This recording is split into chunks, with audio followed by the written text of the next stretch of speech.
I'm going to answer questions, which seems easier than reading from a book. I'm never reading from a book again. That's done for my son, I'll do it, but not for you guys. I can just point to people. No, you're the governor. What should I do? Seriously? Okay. Should we do a motion about this? Okay, what is it? Yes.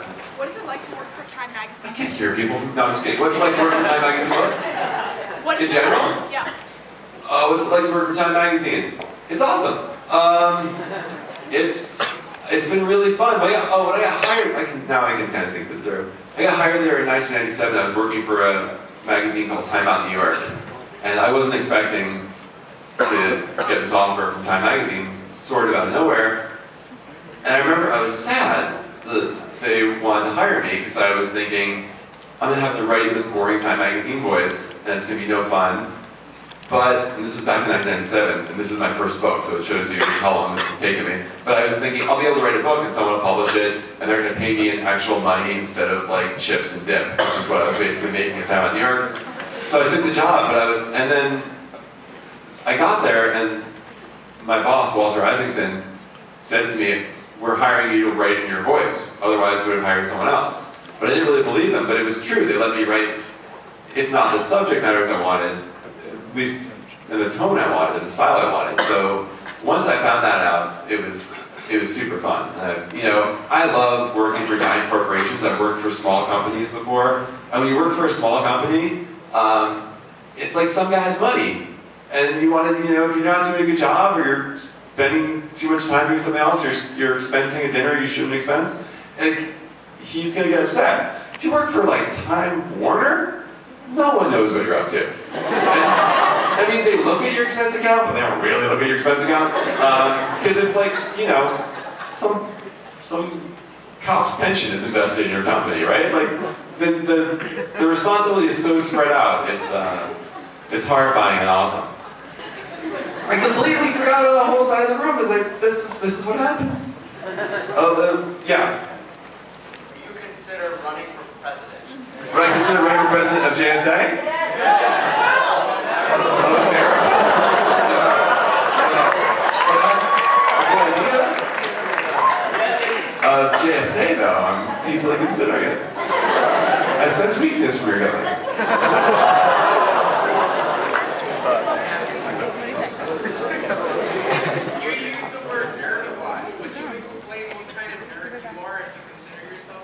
Yeah, the question was, and that was nice at the end when you said, if you consider yourself a nerd. What kind of nerd am I? When I grew up, it was okay to just be like a generalist nerd, but now you have to have nerd expertise. I think because there's so many more nerds now. Like, you have to be super into comic books, or, there's so many options now of nerddom. I find it exhausting. Like, I think I wouldn't be a nerd if I grew up now. I would be like sure, did I play Dungeons and Dragons? Yes. Did I do Model UN? Sure. But now I think, that's just a generalist. Like, I don't know everything there is to know about Thor. Like, yeah, nerddom is so much more competitive now. Was that bar mitzvah? Yes. Is that really what you asked? Yes, I was.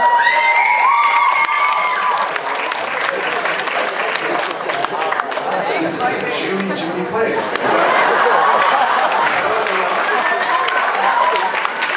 I've never had anyone applaud for a bar mitzvah before. That's literally the first time I've ever heard anyone applaud for being bar mitzvah. And I wasn't so happy about it up till now. Now I'm psyched. All that Haftorah memorizing was worth it. And the rabbi said, the cantor said it would pay off at some point. I didn't expect it to be at the JSA convention in Irvine. But she knew.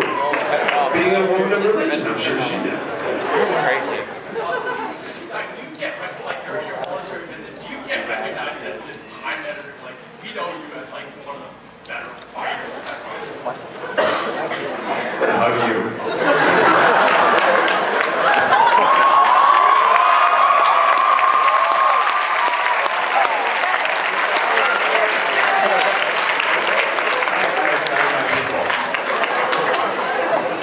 If I were recognized often in the street, I wouldn't have to come to places like this to get this kind of Occasionally, but it's for like bad E and VH1 shows. It's never for whatever the nice thing you said was. I'm gonna get back to you. I feel like I need to go back. Maybe okay, yeah. The guy's super excited, yeah. Stand up. What kind of subject matter do you usually write about? I write about me, because that's all I care about.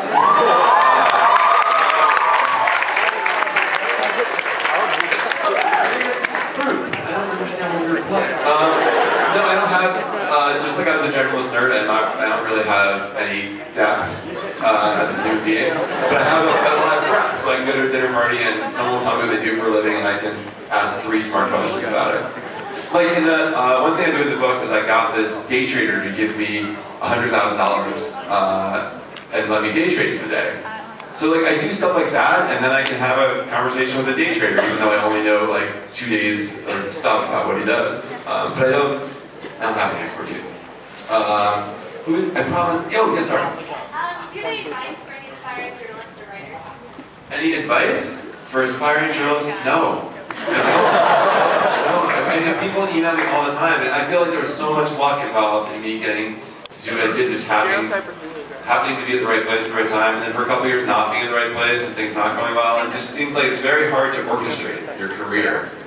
You kind of have to go with the flow a little bit, which is hard. Would you consider yourself an absolute narcissist? An absolute narcissist. That's a good name for a band. I'd be like a solipsist, right? Like an absolute narcissist. So I guess, no, you know what? I was an absolute narcissist, I thought, until I met people from your generation.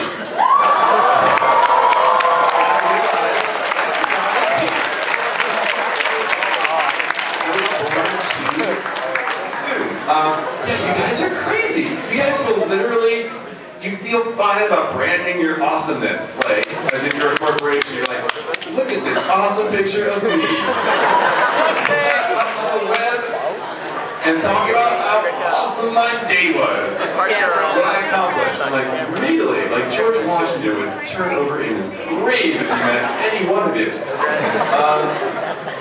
Swag me out. Yeah, right here. All right. Would you like to have a John Rose High School Junior Statesmen American lanyard? Are you offering me your lanyard? Yes, I am offering you. Now, does this mean we're going steady?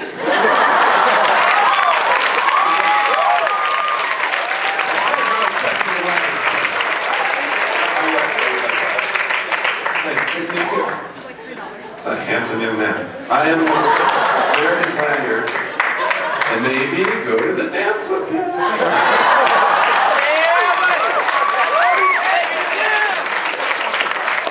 Everybody knows how I feel about dirty dancing. I'm sorry, not guy in a hat. Guy with many attributes besides the hat. I was going to ask you if you were going to dirty dance with him, but you already answered that. Oh, I jumped on your joke. It's only because I have the mic. You were faster. You're special. What kind of, oh, that was your question. It's such a good question. What kind of person was I in high school? I had a mullet, which is coming back. I wore my dad's old army coat. I listened to a lot of classic rock. All right, am I painting a picture for you?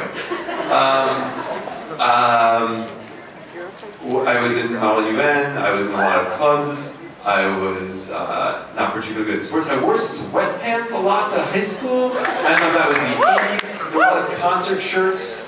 I was surprised I had a girlfriend. I don't know how that happened. That guy. It's a lot of information. Although, yeah, sure. When do you lose your virginity?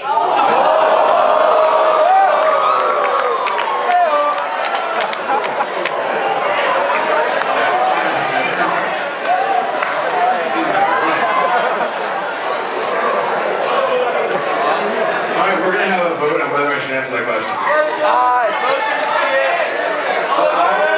All those in favor, raise your hand. Is that you? No, aye. All those against?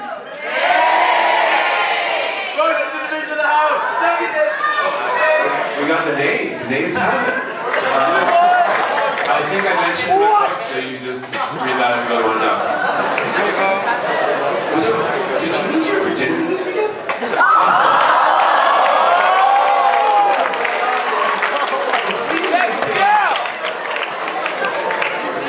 I'm going to vote against finding out. How much more time are you taking for? How many more? 2 more questions. So, not really? This is not good? Now your guy tells me this guy's good. Okay. I do. What is the greatest piece of advice you've ever received in your life?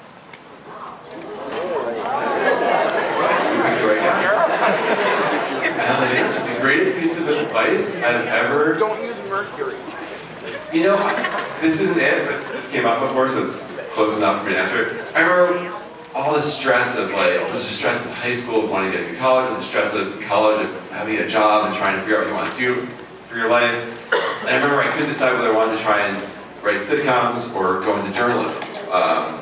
And I was talking to my friend Matt, who then became the president of Palm Wonderful and just retired at 41, which gives, I think, his opinion more weight somehow. And he said to me that life is more like a stream, and you can't completely control.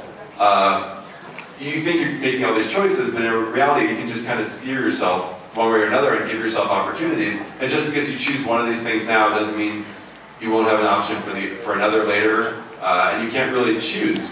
There's only so many options out there. So that, I think, was really good advice, because it stopped me from stressing out, and it made me more open to opportunities and to saying yes to a bunch of things. Because I was so into defining myself, in my identity and what I thought I was and what I thought I wanted to be, that I think I shut off certain opportunities. And since then, I'm much more likely to say, yes, I'll host a TV show, even though I don't really like that.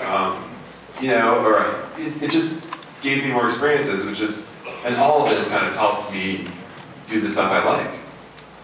I didn't answer that question. I have one more. Can you choose as governor? Okay. Or is it? Serious questions? She's mad about the virginity thing.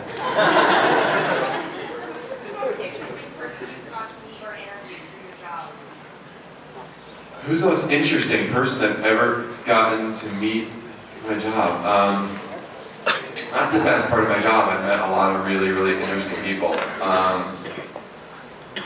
You know, it depends where you are in your life, and as far as people resonating with you. I remember I had a really amazing conversation with this guy, Lawrence Kasdan, who's a director, who just gave me a lot of cool life advice. And just, I spent a lot of time recently with Zach Galifianakis, who I just saw again last week, and he's, Lawrence Kasdan did not get the sick, he directed The Big Chill. He wrote Empire Strikes Back, and yes, Zach Galifianakis has a really cool holistic view of what he wants from his life, and really mellow about it, and kind of really present.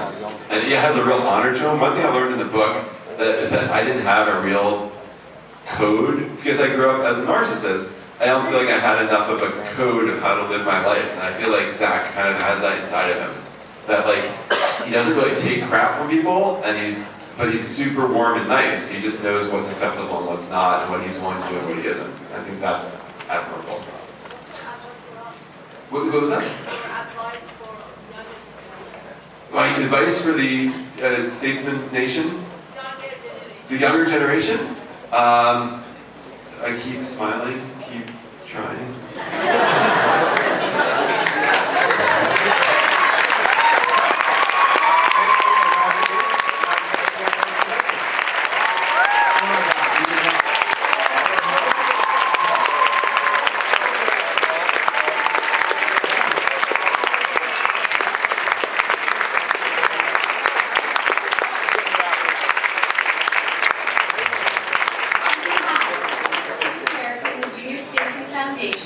We'd like to thank you for taking the time to deliver such an engaging and entertaining speech. As a token of our appreciation, we present you with your official, exclusive JSA mug.